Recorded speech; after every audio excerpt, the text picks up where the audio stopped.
Ésaïe, chapitre 11. Puis un rameau sortira du tronc d'Isaïe, et un rejeton naîtra de ses racines.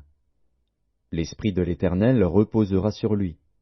Esprit de sagesse et d'intelligence, esprit de conseil et de force, esprit de connaissance et de crainte de l'Éternel.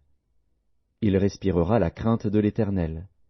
Il ne jugera point sur l'apparence, il ne prononcera point sur un oui-dire.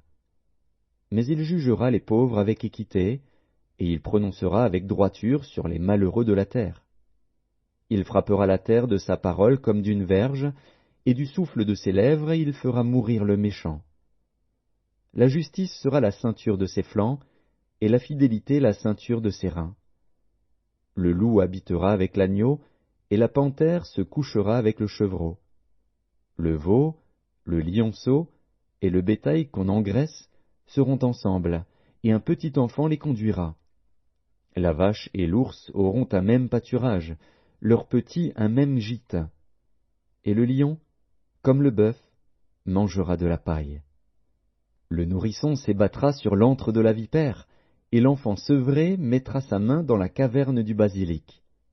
Il ne se fera ni tort ni dommage sur toute ma montagne sainte, car la terre sera remplie de la connaissance de l'Éternel, comme le fond de la mer par les eaux qui le couvrent.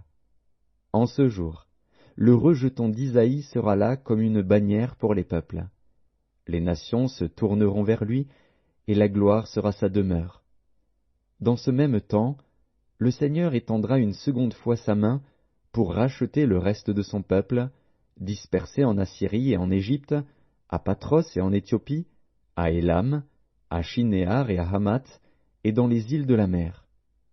Il élèvera une bannière pour les nations, il rassemblera les exilés d'Israël, et il recueillera les dispersés de Juda des quatre extrémités de la terre. La jalousie d'Éphraïm disparaîtra, et ses ennemis en Juda seront anéantis. Éphraïm ne sera plus jaloux de Juda, et Juda ne sera plus hostile à Éphraïm. Ils voleront sur l'épaule des Philistins à l'Occident, ils pilleront ensemble les fils de l'Orient. Édom et Moab seront la proie de leurs mains, et les fils d'Ammon leur seront assujettis. L'Éternel desséchera la langue de la mer d'Égypte, et il lèvera sa main sur le fleuve, en soufflant avec violence. Il le partagera en 7 canaux, et on le traversera avec des souliers.